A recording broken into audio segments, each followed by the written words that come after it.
morning and welcome to online class. Day 12, class 6, yes, and subject name is Social Studies and lesson 1.7 and topic name is infrastructure of development, health. In previous class, I have taught you about health. What is health? Yes, and its importance also. Yes, what are the importance of health in our life? And today I will teach you about health, but the major what should be taken for maintaining health. हामीले health maintain गर्नको लागि हामीले के गर्नु पर्छ भन्ने चाहिँ आजको टपिकमा हजुरहरुलाई एक्सप्लेन गर्छु. Okay, listen here. Importance I have taught in previous class. Health is very important. Yes, if we are healthy, we can do many things. If we are unhealthy, we cannot do anything. हामीसँग यदि पैसा छ भने पनि हामी केही गर्न सक्दैनौं, हामी एजुकेटेड छ भने पनि हामी केही गर्न सक्दैनौं यदि हामी चाहिँ हेल्दी छैनौं भने. त्यही भएर चाहिँ हामी के हुनुपर्छ त हेल्दी हुनुपर्छ र हामी हेल्दी छौं भने we can do each and everything. And the following measures should be taken for maintaining health. हामीले यो कुरा चाहिँ फलो गर्नुपर्छ आफ्नो health maintain गर्नको लागि. Okay, listen here. Number 1, we should take a balanced diet. First of all, हामी चाहिँ हेल्दी हुनको लागि के पुरा गर्नुपर्ने हुन्छ त ब्यालेन्स डाइट. हाम्रो बडीलाई चाहिने पुरा ब्यालेन्स डाइट हामीले के गर्नुपर्छ त लिनुपर्छ. Yes, and next is we should eat food regularly in proper time. What? We should eat our food in time, proper time, exact time. Yes, आज हामी मर्निङमा खान्छौं, भोलि दिउँसोमा खान्छौं, पर्सि साँझ. That is not proper time. हाम्रो खाना खाने समय चाहिँ के हुनुपर्छ एकदमै परफेक्ट हुनुपर्छ. हामी early in the morning breakfast खान्छौं, त्यसपछि हामीले चाहिँ 9 या 10 बजेको बीचमा हामी लन्च खान्छौं. Yes, day time we again take breakfast. Yes, and night time we take our dinner. Yes, यो चाहिँ के हुनुपर्छ त्यसको टाइम चाहिँ एकदमै फिक्स हुनुपर्छ. अघि पछि भयो भने हामी चाहिँ healthy हुँदैनौं. C number, we must drink plenty of pure and safe water. It is very important for us. हाम्रो लागि हाम्रो शरीरको लागि पानी चाहिँ एकदमै महत्त्व हो. हाम्रो शरीरलाई पानी पुगेन भने हामी अनहेल्दी हुन सक्छौं, हामी बिरामी हुन सक्छौं. अहिले हामी सुन्छौं यस न्यूजहरुमा पानीको कमीले चाहिँ यस्तो भयो भने सुन्छौं नि. हामीले त्यही भएर चाहिँ प्योर एन्ड सेफ वाटर चाहिँ हामी ड्रिंकिङ गर्नुपर्छ. कभर गरेर राखेको पानीहरु हामी पिउनु पर्छ. धेरै दिनसम्म राखेको पानी पनि हामी पिउनु हुँदैन. यस, we should keep fresh and clean environment where we live. हामी जहाँ बस्छौं त्यहाँको इन्भाइरोमेन्ट चाहिँ के हुनुपर्छ त एकदमै क्लीन हुनुपर्छ. यस, वरिपरि चाहिँ हामीले ग्रीन प्लान्टहरु रोप्ने, फ्रेश एयर आउँछ हामीलाई र हाम्रो इन्भाइरोमेन्ट क्लीन हुन्छ. कुनै चीज हामी साइडमा एउटा डस्टबिन राख्दिने, कुनै चीज फाल्नु पर्ने हुन्छ हामी डस्टबिनमा फाल्छौं. यसले गर्दा के हुन्छ त हाम्रो environment clean and green huncha. Yes, and next is we must consult good doctor when we are sick. यदि हामी बिरामी भइहाल्यो भने हामी चाहिँ एउटा राम्रो डाक्टरसँग के गर्नुपर्छ त कन्सल्ट गर्नुपर्छ, जानुपर्छ, उहाँलाई चाहिँ सोध्नुपर्छ के कारणले यस्तो भएको, हामीले के गर्नुपर्छ भन्ने कुरा चाहिँ हामी के गर्नुपर्छ त टाइम टु टाइम कन्सल्ट गरिराख्नुपर्छ. यदि हामी बिरामी छौं भने हामी टाइमली त्यहाँ पुग्नु पर्छ, बल हामी के हुन्छौं त हेल्दी हुन सक्छौं. यस, and next is we should follow the saying early to bed early to rise. Yes, makes a man healthy, wealthy and wise. This is very important things in our life. यो चाहिँ एकदमै महत्त्वपूर्ण चीज हो, यो reality पनि हो. यस, हामीले पनि फिल गर्छौं. early to bed हामी चाहिँ छिटो सुत्ने, हामी बिस्तारामा छिटो जाने र हामी अर्ली टु राइज र हामी बिहान के गर्ने त छिटो उठ्ने. यसले गर्दा के हुन्छ त भन्दाखेरि हामी हेल्दी हुन सक्छौं. हामी चाँडै सुत्छौं, हाम्रो चाँडै सुतेपछि हामी बिहान उठ्छौं र हामी बिहान अर्ली द मर्निङ उठेर हामी एक्सरसाइज गरेर हामी फ्रेश भएर हामी एक्टिभ हुन्छौं. हामी होल डे एक्टिभ भएर बस्छौं. हामी राति पनि ढिलो सुत्यौं अनि बिहान ढिलो उठ्यौं भने हाम्रो शरीरले केही काम गर्न खोज्दैन, हामीलाई अल्छी लाग्छ. Yes, so early to bed early to rise make a man healthy. Healthy भएपछि हामी स्वस्थ छौं भने हामीसँग सम्पत्तिको केही कमी हुँदैन। किनभने हामी हेल्दी छौं, रेगुलरली हामीले वर्क गर्छौं र वर्क गरेपछि हामी इन्कम अर्न गर्छौं। Yes, so wealthy also, early to bed, early to rise makes a man healthy and wealthy also, and wise also. How? कसरी भन्नुस् त? वाइज भनेको हामी बिहान उठ्छौं, हामी एक्टिभ हुन्छौं र एक्टिभ भएको माइन्ड जहिले पनि के हुन्छ त एकदमै टाटो बाटो एकदमै हुन्छ। किनभने हामी केही काम गर्नुपर्छ भने हाम्रो माइन्ड एक्टिभ हुन्छ र प्रब्लमको सल्युसन एकदम हामी फास्ट क्याचअप गर्छौं। त्यही भएर चाहिँ हामी बिहान के गर्नुपर्छ? राति छिटो सुत्ने, बिहान छिटो उठ्ने र यो सबै रेगुलर रुटिन भयो भने चाहिँ हामी चाहिँ यो कुरा चाहिँ हाम्रो लाइफमा अचिभ गर्छौं। हेल्दी, वेल्दी एन्ड वाइज, यो चाहिँ हाम्रो अचिभमेन्ट हो हामीले यो रुल्स एन्ड रेगुलेसन फलो गर्यो भने। यस, these all are the points that is necessary for us to maintaining health. यो सबै चीज हाम्रो लाइफको एकदमै इम्पोर्टेन्ट थिंग्स हो जसलाई चाहिँ हामीले एकदमै केयर गर्नुपर्छ। Yes, first of all balance diet, yes, regularly proper time food, हामीले समयमा खाना खानुपर्छ। Yes, and plenty of pure and safe water हामीले ड्रिङ्क गर्नुपर्छ। फ्रेश इन्भाइरोमेन्ट, क्लीन इन्भाइरोमेन्ट, हामी जुन वातावरणमा बस्छौं त्यो चाहिँ एकदमै फ्रेश एन्ड क्लीन हुनुपर्छ।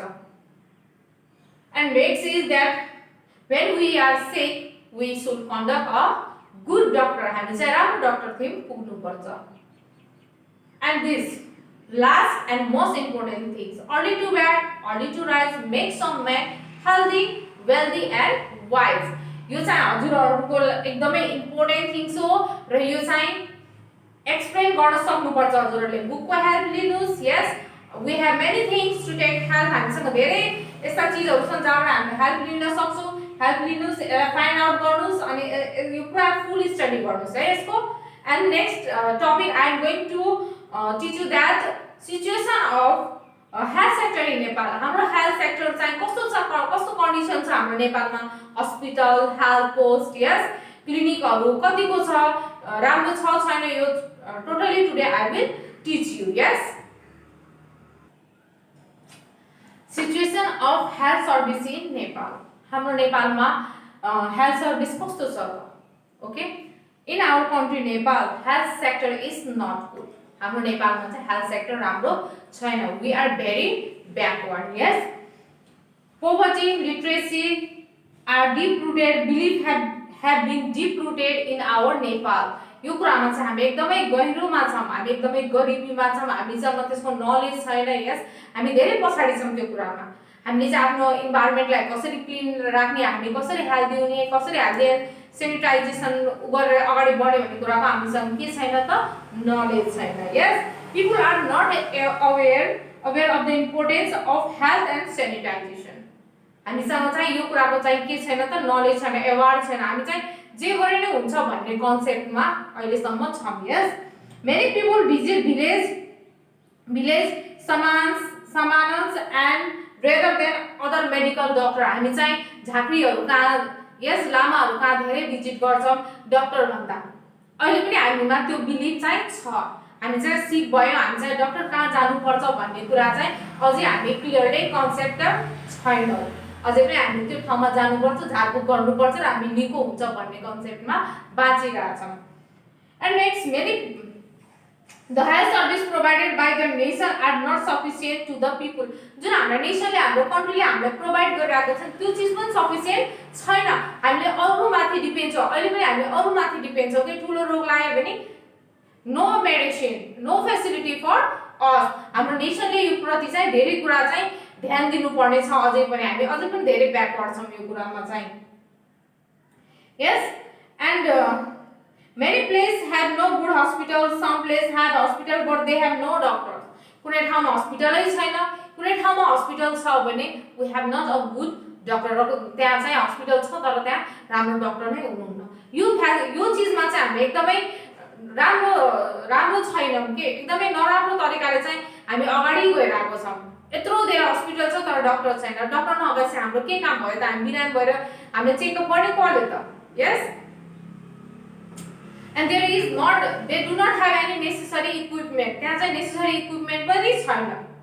अहिले हामीलाई यहाँ भैरवमा हामीलाई केही भयो भने हामीले चाहिँ यहाँ अब त्यो इक्विपमेन्टहरु त छैन, हामीले कहाँ पुग्नु पर्ने हुन्छ त काठमाडौँ, फेरि त्यहाँ पनि भएन भने हामी चाहिँ आउट अफ नेपाल जानुपर्ने हुन्छ। यो छ हाम्रो अहिले हाम्रो नेसनको कन्डिसन हेल्थ सर्भिसमा चाहिँ। And the facility given to doctors and other health workers are not sufficient.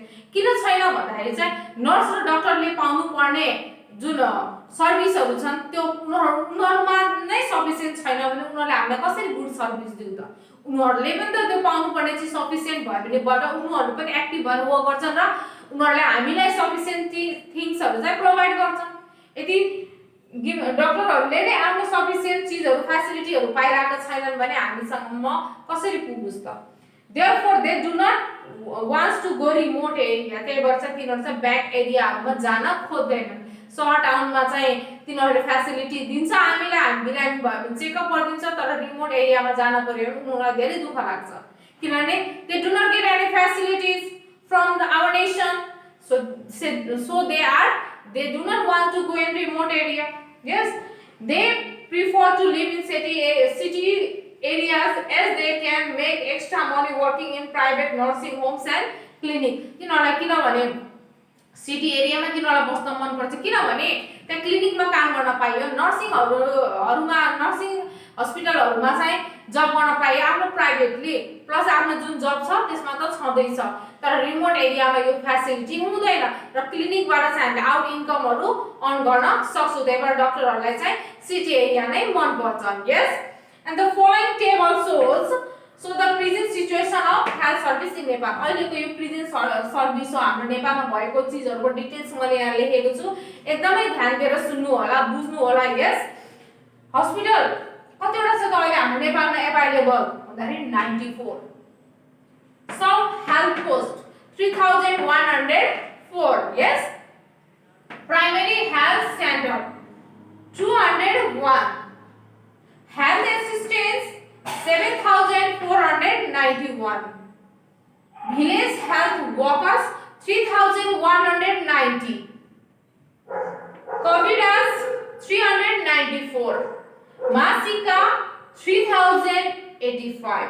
These things are available in Nepal now in present. And health post 699, health centers 5, Ayurvedic dispensaries 293, doctors 1457 available in Nepal now. Yes, in present situation nurse 11637 now present condition. Yes, and Vaidyas 360. These all things are available in Nepal in present condition. अहिलेको जुन present कन्डिसनको जुन health service छ नि नेपालमा त्यो सबै अहिलेको हाम्रो डाटा हो। These all are the following data present situation of health service in Nepal. Yes, look and write also. Yes, and learn also because this is very important for us. हाम्रो नेपालमा कति डाक्टर छ भन्दाखेरि चाहिँ हामी fact भन्नु पर्छ 1457 doctor छ, 1457 डाक्टर हुनुहुन्छ भनेर चाहिँ भन्न सक्नुपर्छ। यस, and now I am going to give you some tasks and please complete your tasks. Okay, this is your task. Okay, complete your tasks. These all are the question answer. What is a balanced diet? How can water be made pure and safe for drinking? कसरी हामीले बनाउन सक्छौं त safe and drinking by boiling? Yes, by using some chemical. Yes, हामीले कसरी pure र safe बनाउन सक्छौं भन्दाखेरि चाहिँ हामीले वाटरलाई बोइल गरेर हामी केमिकलहरु युज गरेर। यस, and how many hospital are there in Nepal? कतिवटा छन् त? 94. Yes, write about the different way of purifying water in short. कसरी प्युरिफाइङ हामीले गर्छौं त वाटरलाई भन्दाखेरि अब हजुरहरुले केमिकल हाल्छ, जस्तै खोलाको पानीहरु हुन्छ त्यसलाई कसरी हामी प्युरिफाई गर्छौं त केमिकल हालेर। यस, त्यसलाई वाटरलाई बोइल गरेर, जस्तै हामी घरमा पनि पानी खाँदा चाहिँ वाटर बोइल गर्छ, अरु पनि छ त्यस्तो शिक्षाहरु पनि लेख्नु होला। Okay, and write and learn. Okay, stay home, stay safe. Thank you.